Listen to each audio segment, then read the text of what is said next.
¿Acaso Jesús no solamente aprobaría el aborto, sino que por amor ayudaría a que sucediera? Es cierto que la ciencia nos dice que el no nacido es nada más una vida potencial que se puede eliminar. ¿Y cuál es la relación de todo esto con el cristianismo progresista y un libro y una película sumamente famosa, querida y recomendada por muchos cristianos, pero que en realidad tiene detrás un evangelio falso? Este episodio está para recordarte que las ideas tienen consecuencias y que las malas ideas tienen víctimas. Todo esto y más a continuación.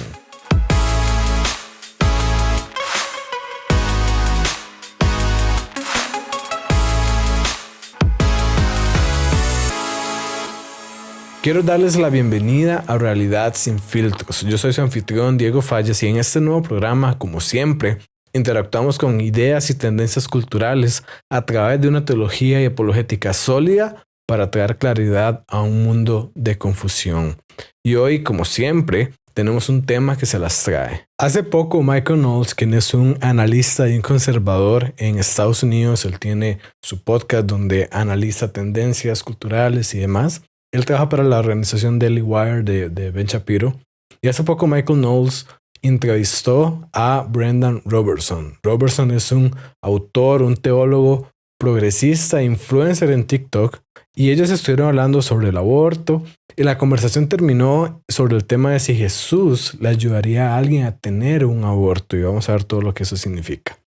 Vamos a analizar algunas partes de esa conversación y llegaremos a ese punto en particular. Pero antes de eso, debemos empezar por conocer un poco más la posición de Brendan, porque es importante para entender de dónde es que él saca sus conclusiones. Así que bueno, empecemos a analizar estos videos. ¿Por qué supuestamente una mujer necesita un aborto? ¿Y por qué y cuándo los cristianos tolerarían eso? Sí, quiero decir, creo que la mayoría de la gente está familiarizada con estos argumentos, que una mujer que, por ejemplo, enfrenta graves problemas de salud podría morir si el embarazo continúa. Creo que debería tener la oportunidad de consultar con sus médicos y determinar si es seguro y adecuado para ella continuar con ese embarazo. Los otros momentos comunes en los que la mayoría de la gente, creo, está de acuerdo en que se debe considerar el aborto son en casos de incesto, abuso, violación. Y de nuevo, creo que nadie es totalmente pro aborto. Creo que la mayoría de las personas quieren que exista cierta capacidad moderada para que la gente pueda tomar decisiones sobre este tema ético que creo es bastante gris, sobre cuándo comienza exactamente la vida. Ahora, hay mucho que analizar ahí, entonces empecemos por partes. Empecemos quizás por uno de los temas más populares, que es cuando está el tema de si se pone en peligro la vida de la madre. Y la respuesta que podemos decir es que la posición pro vida ya responde a eso. Pero antes de llegar ahí, debemos preguntarnos, bueno, ¿cuál es efectivamente la posición pro vida? Porque si tú nada más buscas en internet, si buscas en TikTok, si buscas en Instagram, te vas a encontrar un montón de cosas. Y no de gente pro vida, sino de gente que está a favor del aborto, que dice lo que creen los pro vida. Pero eso realmente no sería la mejor forma de conocer realmente cuál es la posición pro vida. Entonces, ¿qué es esto? Yo quiero resumir la posición pro vida en tres puntos centrales. El primero es que si lo que está en el vientre de la madre no es un ser humano, entonces no se necesita mayor justificación para un aborto, ¿verdad? Así como cuando alguien se va a quitar una muela, cuando alguien se va a hacer algún otro procedimiento, se puede hacer porque no estamos hablando de quitarle la vida a un ser humano. Entonces, si lo que está en el vientre de la madre, y ojo que eso lo estoy dejando como un tema por aparte, no es un ser humano, entonces realmente no hay ningún problema con el aborto. Ahora, ¿cuál es la segunda parte de la posición pro vida? La segunda parte es que si efectivamente es un ser humano, entonces las justificaciones que normalmente se dan para el aborto no son válidas, y eso lo vamos a ver más adelante. Y la tercera parte que yo quiero exponer es que al reconocer el valor de la vida humana como algo infinito, es decir, que la vida de un ser humano vale por ser un ser humano, entonces la posición pro vida se enfoca en de que la mayor cantidad posible de vidas salgan adelante en cualquier situación. Ahora, aquí hay algo fundamental y ya empezando a analizar ese tema de qué pasa si la vida de la madre está en juego. Y hay un concepto fundamental que debemos entender y es el de la viabilidad del feto. Es decir, si el feto, si el no nacido, el que está en el vientre de la madre, es capaz de sobrevivir fuera del vientre de la madre. Es decir, si se ha desarrollado lo suficiente para llegar a un punto en que efectivamente pueda sobrevivir fuera del vientre de la madre, ya sea en una incubadora, ya sea por sí solo, ya sea como sea, pero el punto es que pueda sobrevivir, ¿verdad?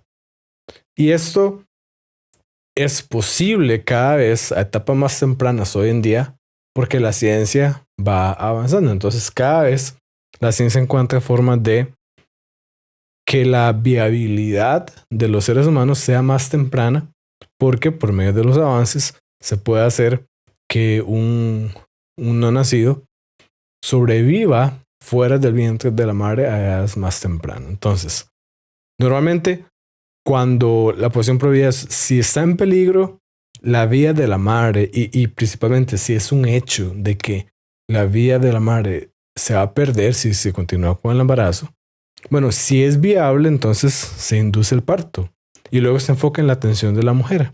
Es decir, nuevamente recordando el principio, ¿verdad? La vida humana, por ser vida humana, es infinita y se debe buscar salvar la mayor cantidad de vidas en cualquier situación. Entonces, si el no nacido puede sobrevivir fuera del vientre de la madre, se induce el parto y se atiende entonces a la madre. Ahí en este caso se logran salvar ambas vidas. Ahora, ¿qué pasa entonces si no es viable? ¿Verdad? Si la mujer va a perder su vida si continúa con el embarazo y el no nacido no es viable. Bueno, en este caso, aquí nos estamos enfrentando a una decisión de que o salvamos una vida o nos quedamos sin las dos, ¿verdad? O no tenemos ninguna vida. Y nuevamente, bajo el principio de buscar salvar la mayor cantidad de vidas posibles. Entonces, en esos casos, de hecho, muchas veces se realiza un aborto. Pero ojo, en este caso, el aborto no es el objetivo, no es el objetivo principal, es una consecuencia inevitable de salvar la vida de la madre en esa situación. La diferencia es clave. Se prefiere salvar una vida en lugar de perder ambas, en lugar de nada más quitar una vida. Ahora, ¿qué podemos decir también sobre lo demás que nos decía Brenda? ¿Qué pasa sobre los casos de violación y de incesto? Ahora, siempre que hablamos del aborto, debemos diferenciar, creo yo, entre las personas que están involucradas, es decir, una madre que Dios no quiera, ahora fue violada y por eso tiene un embarazo, y las instituciones que promueven el aborto. Las personas merecen y la gracia de Dios porque Dios así nos lo informa y debemos llevarle ese mensaje a esas personas. Y más adelante vamos a hablar de las instituciones, pero hablando de las personas, como cristianos nosotros podemos estar totalmente seguros. La violación es un acto terrible y no debería ocurrir en ninguna circunstancia y por eso justamente debe ser castigado como lo que es, como un crimen sumamente terrible y grave. Y recordemos entonces nosotros, también como cristianos, que las buenas noticias de Jesús, las buenas noticias del Evangelio, están para las personas que tuvo un aborto, sea cual sea la razón. Ahora, la misericordia de Dios está para las personas que hemos pecado, que somos todos. Entonces, gracias a Dios por su misericordia y debemos llevar esas buenas noticias. Pero muchas veces la forma de evitar una injusticia es prepararnos de antemano, ¿verdad? Cuando nos preparamos, cuando sudamos el entrenamiento, no sangramos en la batalla. Entonces, yo mediante, ojalá, mucho antes que pase esa situación, ¿qué podemos decir sobre los casos de aborto, de violación, incesto? Bueno, podemos decir que la solución a una injusticia no es otra injusticia, ¿verdad? Quitarle la vida a un ser humano inocente no es una cura y no es una solución. Y de hecho, eso no toma en cuenta las consecuencias físicas o psicológicas del aborto. Se presenta como si la madre que ya pasó por un trauma terrible si fuera a tener un aborto, entonces ya las cosas se solucionan, cuando no es así. Un aborto tiene consecuencias físicas, psicológicas terribles, pueden ser traumáticas, entonces realmente se está retraumatizando a esta persona que ya pasó de por sí por esta situación tan terrible. Debemos reconocer también que en estas situaciones hay no solamente una persona vulnerable, hay dos seres humanos vulnerables y nuevamente debemos buscar el máximo bienestar para ambas. Y en esto el cristianismo es consistente, bueno, y en muchas cosas más, pero en esto particularmente el tema de hoy es consistente porque reconoce justamente el valor de ambas vidas y busca lo mejor para ambas vidas, es decir, tanto para la madre como para el no nacido. El oponerse en estos casos de aborto no es desestimar la primera injusticia como si fuera nada. Realmente estamos evitando que ocurra una segunda injusticia. Y a mí lo que realmente me indigna sobre ese tema son que las instituciones que promueven el aborto a menudo lo que hacen es aprovecharse de esos casos lamentables para promover el aborto en general. Es decir, con esos casos que obviamente son los que más le cuestan a las personas digerir, que son los más impactantes y por buena razón, se aprovechan para abrir un portillo y entonces las consecuencias que tenemos son totalmente diferentes por lo que se está argumentando y por lo que se abrió el portillo en primer lugar. Y eso no me tienen que tomar a mí la palabra. Veamos algunos datos de la BMC Women's Health. Eso es una revista académica revisada por pares. Es decir, que alguien presenta sus resultados y luego personas de la misma especialidad con un conocimiento competente revisan y verifican que eso esté bien. Y esa revista presentó las principales razones dadas por las mujeres para abortar.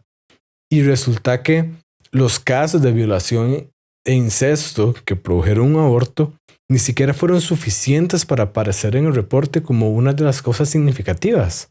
Es decir, fueron tan pocos que ni siquiera lograron ser listados en el reporte como una causa significativa. Hay estudios, otros estudios los estiman en 1% y otros en un 0.4% de todos los abortos.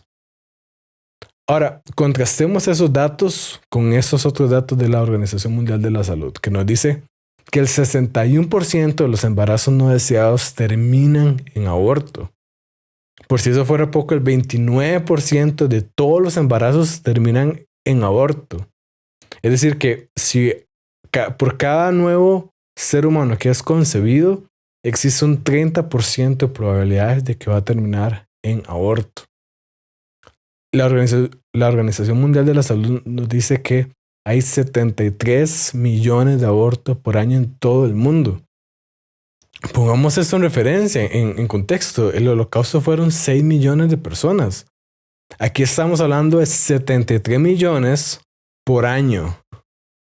Nada más, por un momento, dimensiona estudiar la comparación con la población de tu país. Hay muchos países que es varias veces la población de ese país por año, la cantidad de personas que lamentablemente muere a causa del aborto. Y entonces lo que está diciendo que a mí me indigna es que las instituciones se aprovechan de estos casos que son el 1%, 0.4% para abrir esos portillos, para avanzar estas legislaciones que ellos quieren. Y como consecuencia de eso tenemos 73 millones de abortos por año. ¿Ven la diferencia?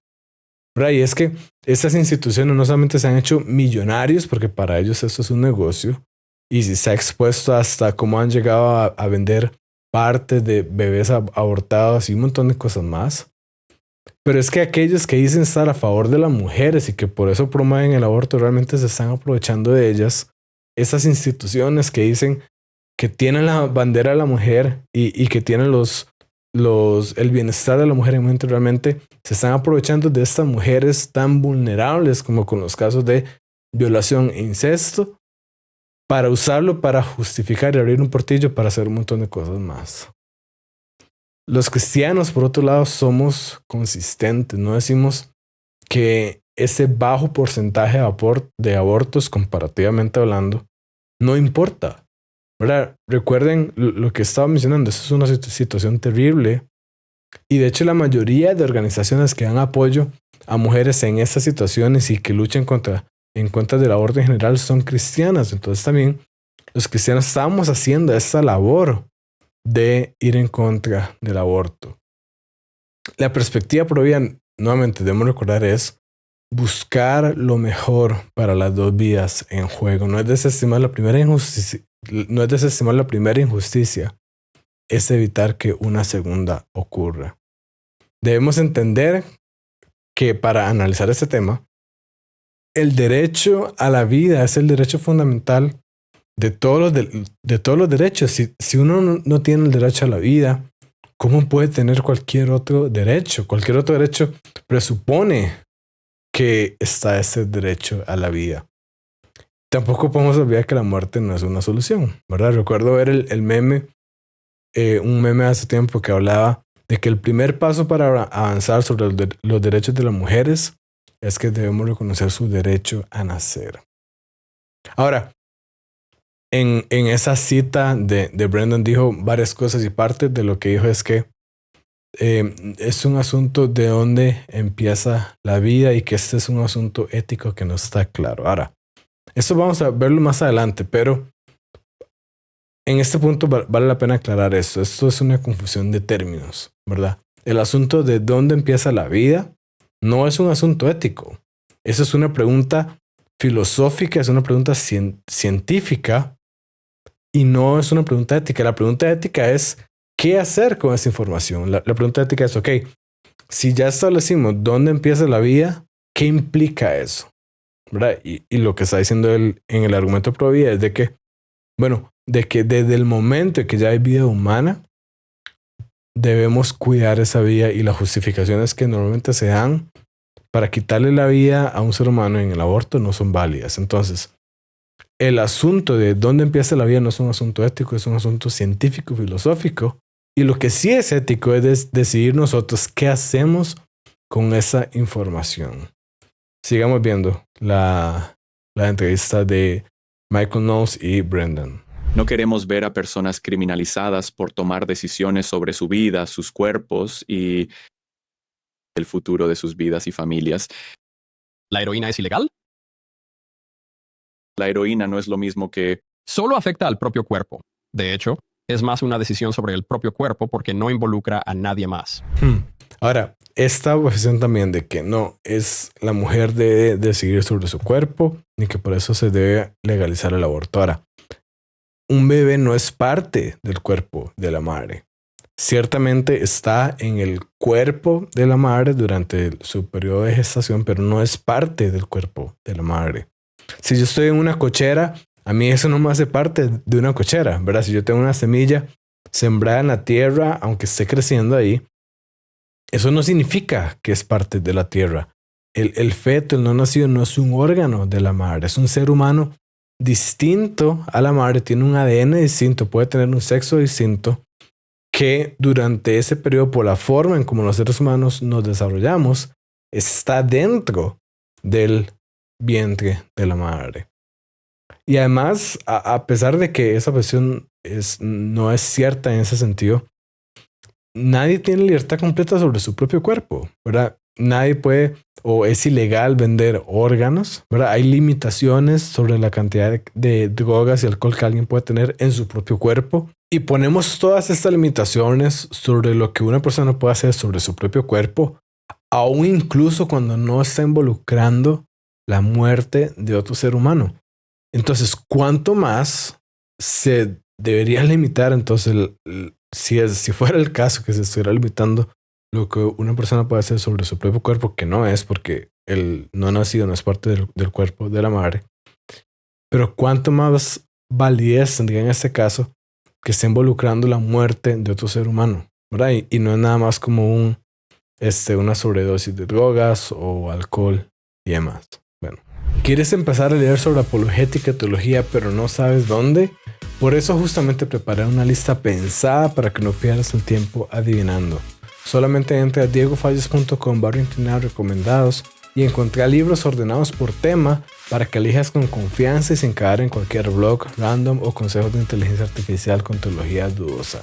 No busques más a ciegas, entra a diegofalles.com / recomendados. Veamos este tema ahora desde otra perspectiva. Muchos argumentos a favor del aborto buscan fundamentarse en afirmar que lo que está en el vientre de la madre no es un ser humano, o que por lo menos no lo es al mismo nivel que todos los demás. Pero mira la ironía de todo esto. Tenemos un grupo de la humanidad diciendo que otro grupo de la humanidad no son completamente humanos. Y la segunda ironía de todo esto es que muchas veces aquellos que afirman estar a favor de la inclusividad y de la no discriminación marcan el círculo de lo que ellos consideran que es un ser humano, de modo que dejan a millones de seres humanos por fuera. Veamos este ejemplo de Brendan Robertson. Esto es un tema gris.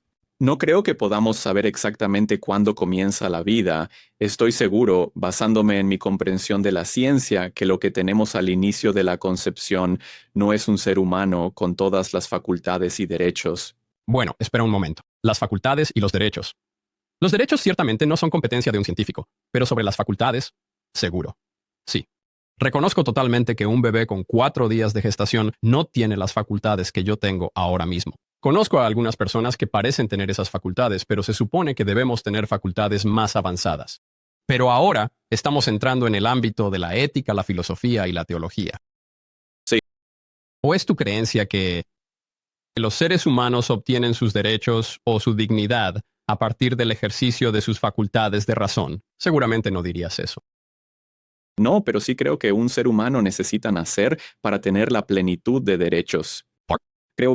Incluso en estados liberales como Nueva York, se protegía a los bebés no nacidos. Matar a una embarazada era doble homicidio. Y estoy de acuerdo en que la línea es difusa sobre cuándo pasamos de vida potencial a vida. Creo que hacia el final del embarazo tratamos con un ser humano completamente funcional. Obviamente la ciencia es clara. Las ecografías muestran a un ser humano funcional, pero hasta ese punto del proceso no lidiamos con un ser humano completamente funcional. Vean aquí la contradicción obvia, ¿verdad? Como Brendan quiere evitar la implicación de que abortar a un niño de 9 meses un día antes de nacer sería matar a un ser humano. Que valga la pena decir que ya hay personas que están incluso a favor de eso, incluso días después de haber nacido, pero eso es otro tema. Como Brendan quiere evitar la implicación de abortar a un niño de 9 meses, está obligado a decir de que al final del embarazo tratamos con un ser humano completamente funcional. Y sabemos que eso no es así, ¿verdad? Un bebé, incluso un recién nacido, no es un ser humano completamente funcional, ¿verdad? Y Michael decía, no puede cambiar un bombillo, ¿verdad? No puede hacer cosas que un ser humano completamente funcional puede hacer. Y esto proviene de 2 falacias que Brendan hace. La primera está haciendo lo que se conoce un hombre de paja, que es distorsionar el argumento en contra para que sea más fácil refutarlo. Y Brendan hace esto porque la posición provida no es que el feto es un ser humano completamente desarrollado. El punto es que es un ser humano, independientemente de su nivel de desarrollo. Entonces, el argumento no es que el feto es un ser humano completamente desarrollado, por eso no se puede asesinar. No, digamos, es obvio que no es un ser humano completamente desarrollado, pero sí es un ser humano. Sí tiene valor por ser un ser humano, independientemente de su nivel de desarrollo. Y justamente esa es la segunda falacia, está confundiendo el nivel de desarrollo de un ser humano con el hecho de si es un ser humano o no. Y la diferencia, lo que no se está entendiendo acá es que justamente el ser humano tiene un proceso de desarrollo. Es un continuo, ¿verdad? No es que de repente en un momento mágico seas un ser humano y ya. Desde la fecundación, la vida humana empieza y termina en la muerte, y es un proceso continuo donde se va desarrollando cada vez más. Pero no hay un punto en esa línea donde en ese momento de repente empieza a ser un ser humano. Este es un proceso que si no se interrumpe, seguirá por cada una de las etapas. Empieza cuando es un cigoto, que es cuando la célula que se produce cuando el espermatozoide se une con el óvulo, sigue con el embrión, pasa por el feto, llega a ser un bebé, es un niño, adolescencia, adultez y vejez. Es un proceso continuo y se es un ser humano durante todas las etapas. No es de que, no, mira, cuando empezó a ser niño, ya es un ser humano, pero cuando era un bebé, no. De la misma forma en que no es de que cuando es un bebé es un ser humano, pero cuando era un embrión, no lo es. Esto no funciona así. Y el problema es que cualquier punto donde tú intentes introducir una distinción entre, no, es que a partir de ese punto es una persona o a partir de ese punto es una persona con derechos, te hará un error. Porque al final de cuentas eso es una distinción arbitraria. Es decir, no hay una base objetiva, no hay un fundamento real para establecer esa distinción. Empecemos, por ejemplo, para explicar esto con el uso de las facultades, con qué tan avanzadas son las habilidades cognitivas de una persona. Y aquí Michael nos preguntó justamente, ¿verdad? Si uno nacido no es nada más que una vía potencial o una persona potencial porque no usa sus capacidades mentales completamente, ¿qué pasa con las personas que tienen un retraso mental? ¿Son esas entonces menos personas que las demás personas? ¿Son esas menos seres humanos que los demás seres humanos? Creo que sabemos que la respuesta hoy es que no. ¿O qué pasa cuando alguien tiene una enfermedad mental o una enfermedad degenerativa? ¿Se vuelve esa persona cada vez menos ser humano? ¿Se vuelve cada vez menos persona? ¿O qué pasa, peor aún, Dios no quiere, cuando uno está dormido, que no tiene el mismo nivel del uso de las facultades mentales? ¿Es acaso entonces que cuando uno duerme es menos persona, es menos ser humano y entonces uno podría tener más justificación para quitarle la vida a alguien? Creo que no, ¿verdad? Y creo que uno no quisiera dormir a la par de una persona que piensa así. Y el mismo tipo de argumento podríamos decir sobre otras cosas que normalmente se dicen con el tamaño, nivel de desarrollo, grado de dependencia y grado de conciencia. Veamos eso por partes, digamos. ¿Es acaso el tamaño como evidentemente un bebé es más pequeño que un niño y un feto es más pequeño que un bebé, ¿verdad? ¿El tamaño afecta nuestro valor? Estaríamos diciendo que las personas más altas son más valiosas y aquellas personas que son más bajas son menos valiosas. Con lo cual, claramente es un absurdo. ¿Qué pasa con el nivel de desarrollo? ¿Qué tan desarrollada es una persona? Entonces, si yo tengo 2 hijos y uno está más desarrollado que el otro, ahora uno tiene, no sé, 15 años y el otro tiene 5 años.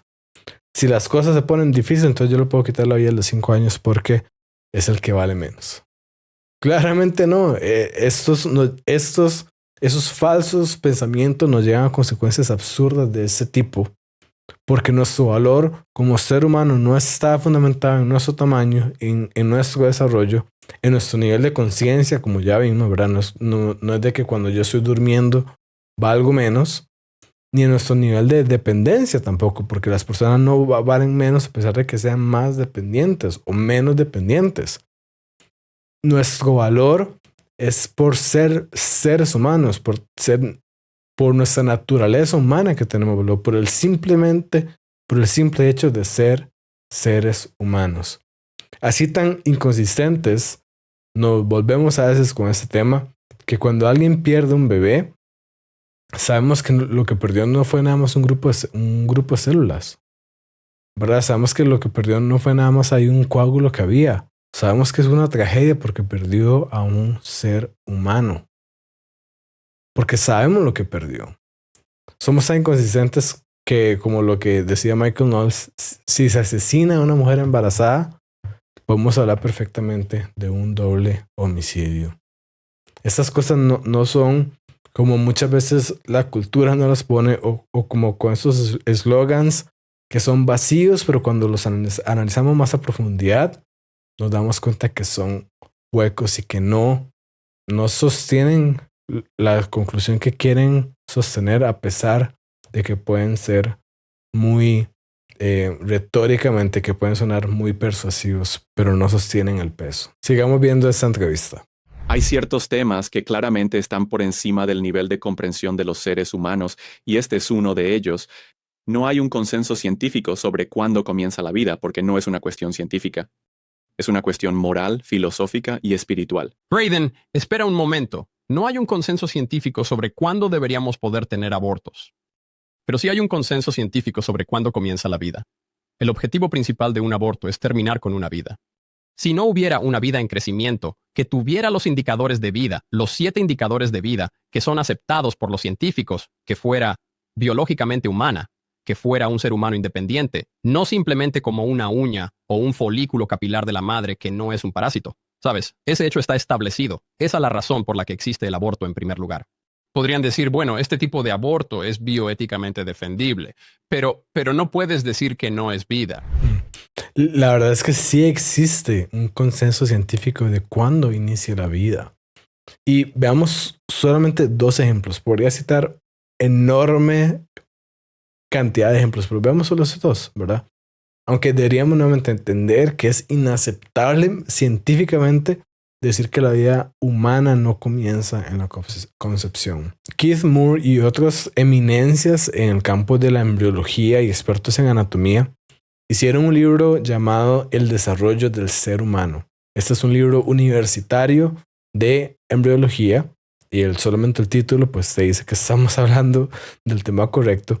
Pero ellos en este libro dicen que el desarrollo humano comienza en la fecundación, el proceso durante el cual un gameto masculino o espermatozoide se une con un gameto femenino u óvulo para formar una única célula llamada cigoto. Esta célula altamente especializada y totipotente marca el inicio de cada uno de nosotros como un individual único.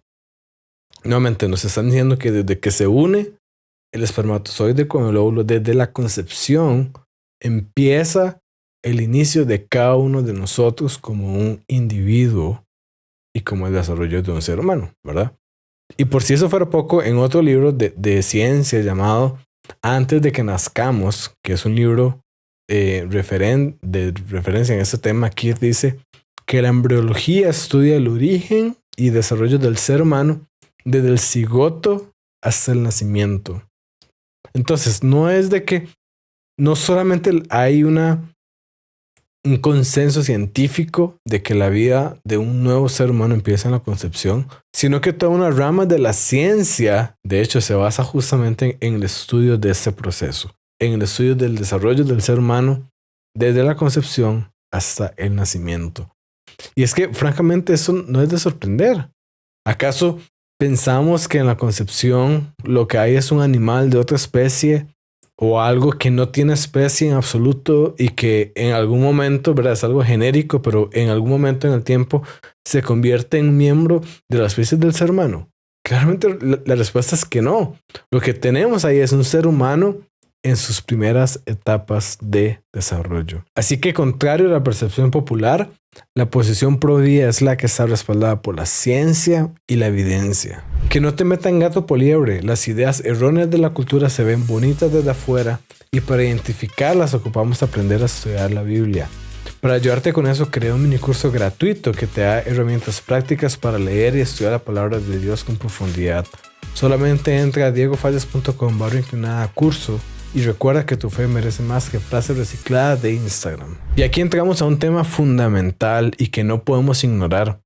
Charles Spurgeon muy acertadamente dijo que el discernimiento no es saber la diferencia entre la verdad y la mentira, es saber la diferencia entre la verdad y casi la verdad. ¿Y por qué esto está lleno de sabiduría? Resulta que si alguien te dice una mentira, que es completamente mentira, nadie la va a creer. Todo el mundo va a saber que eso es absurdo. Una buena mentira, sin embargo, contiene suficiente de la verdad para que suene creíble. Y esa es una de las razones por las que el cristianismo progresista es tan atractivo para algunas personas. Y es porque contiene algunos elementos de la verdad que hace que nos suene bien, que hacen parecer que tiene mérito. Pero no por eso quiere decir que es una postura que sea verdaderamente correcta. Veamos este ejemplo. ¿Cuál es tu argumento central, el básico? Mi postura, diría yo, en realidad se apoya mucho en algunos de los primeros santos y teólogos católicos. ¿Conoces este argumento? Ha habido un alto grado de diversidad en la teología cristiana sobre cuándo exactamente comienza la vida. Tienes a Agustín y a Tomás de Aquino. Ellos tenían la creencia de que en algún momento después de la concepción, y hay distintos grados de fechas y momentos en que eso ocurre, creían que la vida realmente comienza. Y creo, siendo muy honesto, que esa es una pregunta que está más allá de nuestro nivel de competencia, incluyendo el del magisterio de la Iglesia, para saber con precisión el momento exacto en que comienza la vida. Pero me parece a mí, desde donde estoy, entendiendo la ciencia y con mi perspectiva teológica, que la vida no comienza en la concepción. ¿La concepción es una vida potencial? Vemos aquí cómo esto realmente es una reinterpretación de la historia de la iglesia y hay varias cosas que debemos tener cuidado. Eh, ¿Por qué? Porque esto es un non sequitur, ¿verdad? Eso no se sigue de acuerdo al argumento que le está planteando.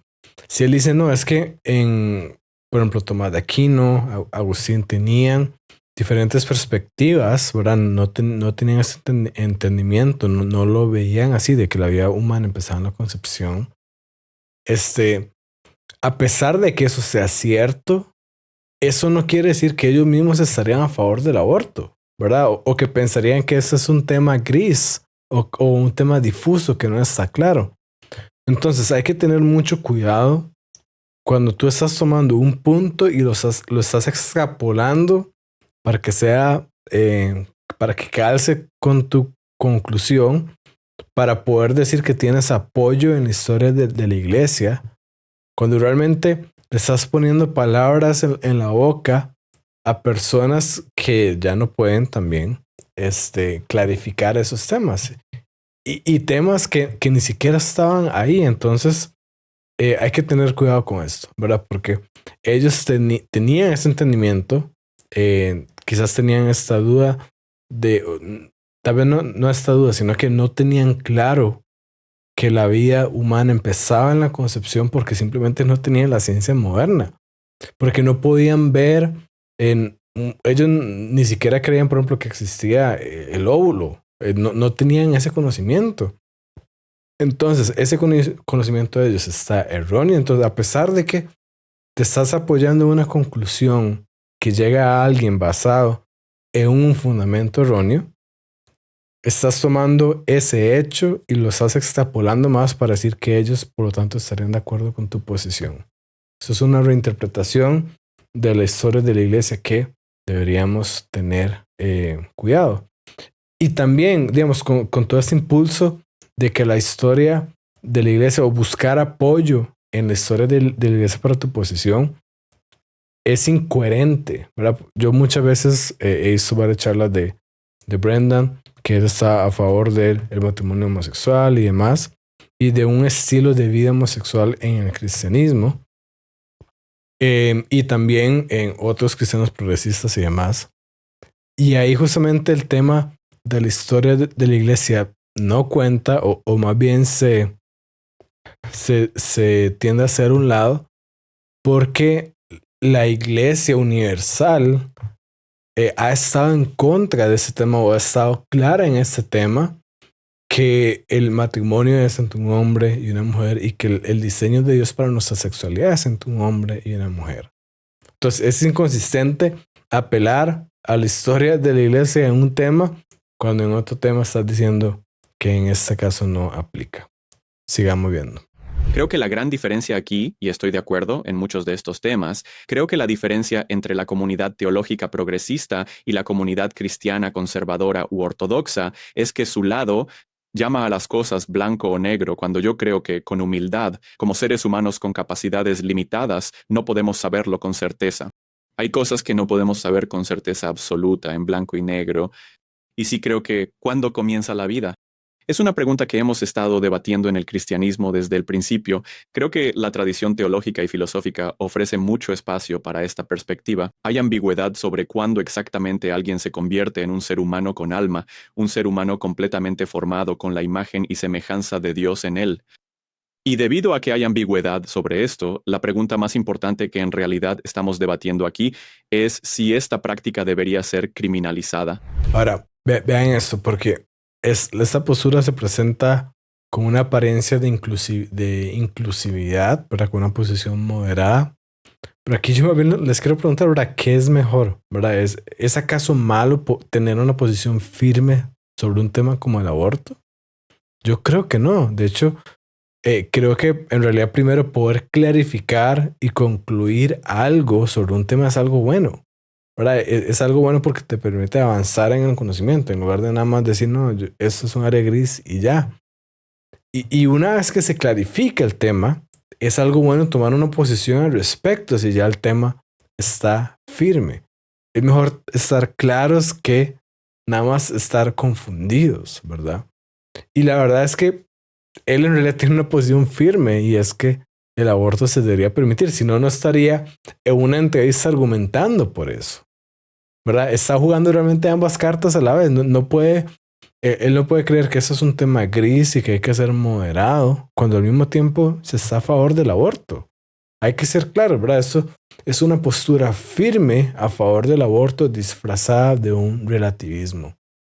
Y al final de cuentas, el que hayan diferentes posiciones a lo largo de la iglesia sobre un tema es algo ambiguo y que llega a ser engañoso. ¿Verdad? Como les está diciendo, Aquino vivió en los años 1200 y por la información que se tenía en ese momento, él concluyó algo, pero luego ahora que tenemos más información, en este caso proveniente de la ciencia, se refina esa posición. Otra cosa es, según que es la impresión que él deja con lo que dice, es de que este ha sido un tema que se ha debatido por 2000 años en la historia de la iglesia, que hay una diversa cantidad de posiciones. Y la fuerza retórica que tiene eso es muy importante y hay que tener cuidado con ello, porque lo que él está queriendo decir es que mi posición es una más del montón. Es una posición válida, es una posición viable. Noten que el argumento de él no está diciendo que esa es la posición correcta, porque de hecho eso sería inconsistente con lo que él está diciendo. Pero si él logra que la persona considere su posición como una posición posible, viable, él logró su cometido, logró ganar. Porque lo único que ocupa es esta validación de su posición y entonces la gente la va a empezar a aceptar por pensar que es un tema debatible, por pensar que nada más es una posición que se puede tener en medio de un sinfín de variedad de otras opciones. Y es cierto que la iglesia ha tenido diferentes posturas sobre ciertas cosas, pero hay un conjunto de creencias fundamentales del cristianismo que justamente es lo que nos define lo que C.S. Lewis llama el mero cristianismo. Y por otro lado, si es cierto que este es un tema gris, ético, que es difuso, que no es claro, ¿no sería mejor entonces tomar una posición más conservadora? Especialmente cuando estamos hablando de que las consecuencias sería quitarle la vida a un ser humano inocente. Si es cierto entonces que este es un tema gris, así tan complicado, lo sabio sería no tomar la posición de que concluye en quitarle la vida a un ser humano inocente, justamente por las altas consecuencias que eso tiene. Sería más sabio entonces decir, cortar por lo sano, ser más conservador y decir, no voy con la posición que le quita la vida a seres humanos inocentes. ¿Sos más de ver redes, escuchar podcasts o recibir contenido directo en WhatsApp? Sea cual sea tu estilo, hay algo para vos. Seguí a @soy Diego Fallas en YouTube, Instagram, Facebook, X y TikTok. Y también puedes escuchar el podcast de Realidad Sin Filtros en Spotify y Apple Podcasts. ¿O preferís enterarte sin que el algoritmo decida por vos? Sumate entonces a grupos de WhatsApp. Entra a diegofallas.com/grupo y listo. Te llegarán videos, eventos y novedades sin perderte nada. Ahora bien, cada vez más escuchamos de iglesias inclusivas, tolerantes y modernas. Cada vez más escuchamos de cómo el cristianismo debe cambiar porque es anticuado y pues obviamente nadie quiere ser etiquetado como algo anticuado. De hecho tenemos el caso de justamente Brendan Robertson, que se describe a sí mismo como un cristiano progresista. Pero realmente, ¿qué significa eso? Sé que puede ser un término nuevo para algunos de nosotros, entonces vamos a entrar en detalle porque es un concepto muy importante. Para ver esto, para explicar esto, quiero usar el contraste, que es la madre de la claridad. Y hace algún tiempo, Sean McDowell, quien es un apologista, un académico cristiano, entrevistó a Brendan y estuvieron hablando sobre esto, porque Brendan dijo en un post que ser cristiano es seguir a Jesús, ¿verdad? Y por supuesto todos los cristianos diríamos amén. Ahora, la pregunta es, bueno, ¿a qué nos referimos con seguir a Jesús? ¿Quién es Jesús? Y Sean justamente introduce la pregunta de esta forma y dice, bueno, porque hay una concepción budista de Jesús, hay una concepción del Islam de Jesús, hay una concepción secular de Jesús. Entonces, Sean le pregunta a Brendan, bueno, ¿para usted quién es Jesús? Y luego él da su respuesta también. Entonces, esto es importante para que veamos la diferencia entre estas dos. Empecemos por la respuesta de Brendan. Yo diría que Jesús es el Señor. Él es aquel a quien busco conformar mi vida, cuya visión, enseñanzas y mensaje trato de proclamar al mundo y animo a otros a seguir también, porque creo que conduce a una vida abundante, redención y restauración de vidas individuales y de nuestro mundo. En cuanto a lo que significa Señor, podemos entrar en eso más adelante, pero ese es mi resumen. Ok, está bien. Ahora, puede ser que nada esté precisamente mal en esa respuesta, ¿verdad? Puede ser sospechoso como lo que él dice al final de que, bueno, podemos entrar en detalle qué significa que Jesús sea Señor. Pero alguien dice eso, ¿verdad? Y creo que muchas personas en general dirían, ok, perfecto, está bien. Ahora, el problema en este caso no es lo que la respuesta tiene, es lo que le hace falta. Veamos para comparar esto la respuesta de Sean a la misma pregunta. Jesús es la segunda persona de la Trinidad completamente divino que asumió humanidad.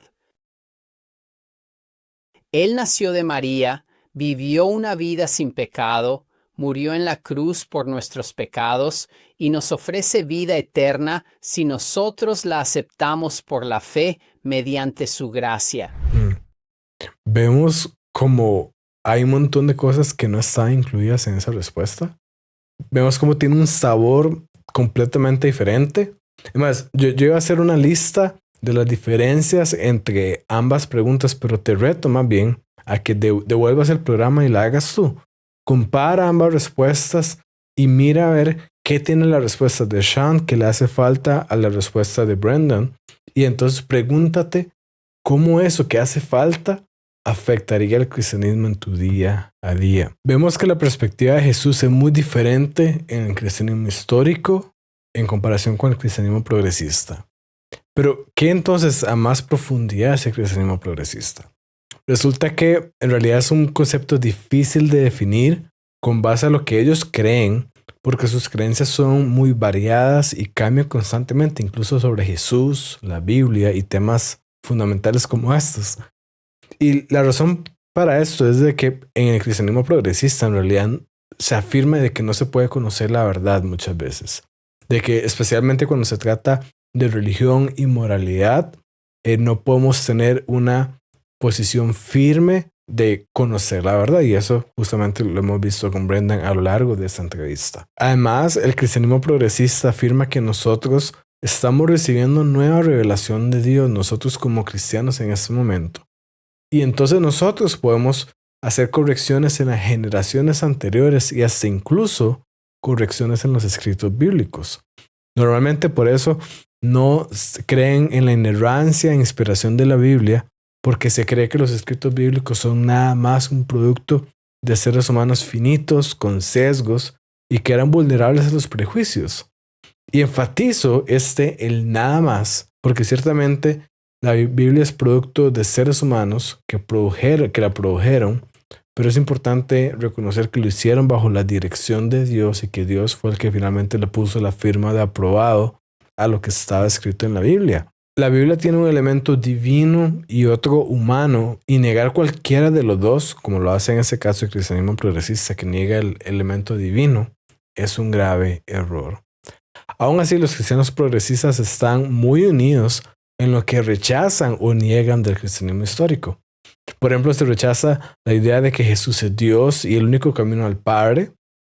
Jesús puede ser visto como un maestro moral en el mejor de los casos, pero hay más caminos, ¿verdad? Y por eso es muchas veces hasta intolerante buscar convertir a alguien al cristianismo, porque alguien bien puede estar en su propio camino a Dios. Tenemos también que muchas veces en el cristianismo progresista se celebra y se afirma cualquier comportamiento e identidad, también basados en que la verdad relativa y la revelación clara de Dios está sujeta a nuestra interpretación y muchas veces a nuestros sentimientos e inclinaciones también.